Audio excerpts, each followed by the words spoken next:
ہم کہتے ہیں پیارے محترم خان صاحب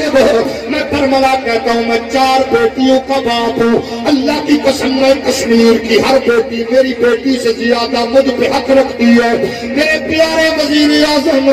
جو پیاری کشمیر کی بہن اپنے بھائی کی میت پہ پاکستان زندہ باد کا نعرہ لگائے اس کا حق مجھ سے زیادہ ہے، جو بیٹی اپنے باپ کی میت پہ پاکستان زندہ باد کا نعرہ لگائے اس بیٹی کا مجھ پہ حق میری بیٹی سے زیادہ ہے، جو ماں جوان بیٹے کی میت کو پاکستان کے سبز ہلالی پرچم میں لپیٹ کے دفن کر کے پاکستان زندہ باد کا نعرہ لگائے اس ماں بیٹی کا مجھ پہ حق زیادہ ہے۔ اور یہ بھی سن لو پاکستان کے غیرت مند لوگوں، ہمارے حکمران بیچارے کہتے ہیں عالمی دنیا ہمارے ساتھ نہیں ہے، مجھے اس بات کا احساس ہے اس وہ مودی بے غیرت جس نے 20,000 مسلمانوں کو گجرات میں قتل کیا، وہ بے غیرت مودی جس بے حیا نے بابری مسجد کو شہید کیا ہے، وہ درندہ مودی جس نے 50 دنوں سے زیادہ کشمیر میں مسجدوں کے تالے لگائے ہوئے ہیں،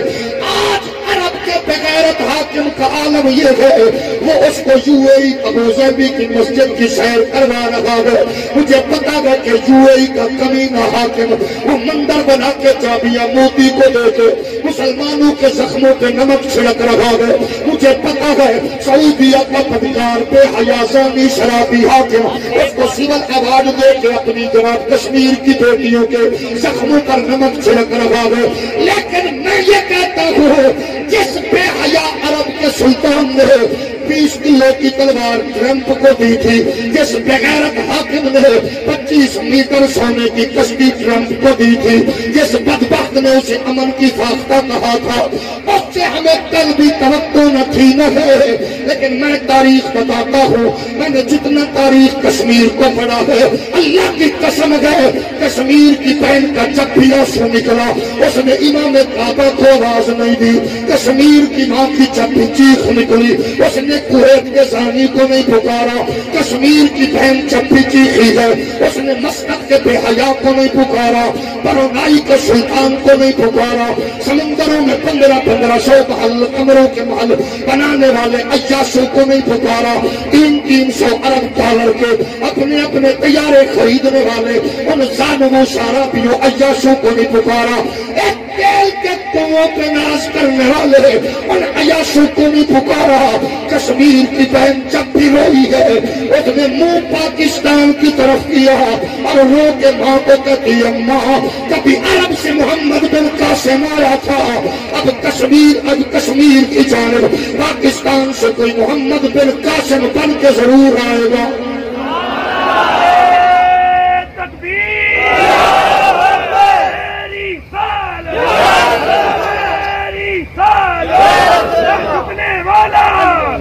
بکنے والا ایک قائد ہمارا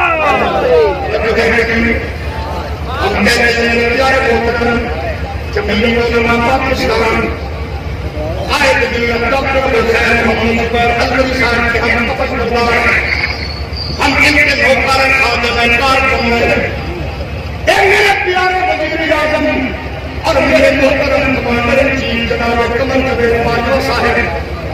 ہم آپ کے ایک فوجی فوجی کو سلام کرتے ہیں کیوں ہر فوجی پر حسین کو بے مثال لڑی 71 میں لڑی تم حفاظتی دست معمور کر کے ہم گھروں میں بیٹیوں بہنوں ماؤں سمیت ہم امن میں گئے، ہمیں پتہ اللہ رسول کے کرم کے بعد پاک فوج ہماری حفاظت کے معمور ہے، لیکن ہم کہتے ہیں جہاد فرض ہو چکا ہے، آؤ ہمیں اجازت دو قمر جاوید باجوہ ہمارے کندھے پہ ہاتھ رکھ،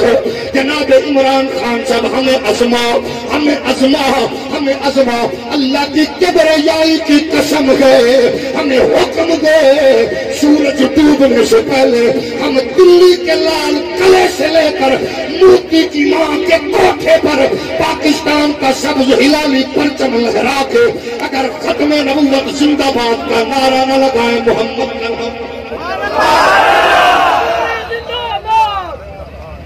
توجہ ہے کہ نہیں؟ ہماری رگوں میں خون ہے، قوم نے تربیت کی ہے، خاص اگر آپ نے خوش کیا کہ اللہ کی قسم میں ہم چاہنے بتا کے دنیا کو بتا دیں. اونچا بولو. اس کشمیری بہن ماں جو ہماری منتظر ہے اس کو ہم نے بتانا ہے ہم مرے نہیں گئے, ہم الحمدللہ زندہ و جاوید ہیں. ہم جانتے ہیں کیونکہ ہم نے اس تاریخ میں بدکاروں کو, عیاشوں کو, مکاروں کو نہیں پڑھا. ہم نے وہ تاریخ پڑھی ہے جس تاریخ والے نے اگر پولیس کے ڈپارٹمنٹ میں بھی ہو وہ جناب غازی ممتاز کا روپ دھار کے دیر نکلتا, کھوتا ریڑا چلانے والا غازی عبد القیوم بھی ہو, دشمن رسول کا پیٹ پھاڑ کے دیر نکلتا. وہ اگر کسی جناب مزدور لکڑی کے کام کرنے والے مستری کا بیٹا ہو راجپال کے وجود کا خاتمہ کر کے دیر نہیں لگاتا, غازی مرید بن کے دیر نہیں لگاتا. وجہ کیا ہے ہم یہ بات جانتے ہیں, ہمیں بزرگوں نے بتایا ہے, ہم نے اپنے بڑوں سے یہ بات سن رکھی ہے. ہم اپنے بزرگوں کے سبق کو دہرائیں گے حق کے لیے جہاں دینے کی جو رسم چلی ہے اس رسم کا بانی تو حسین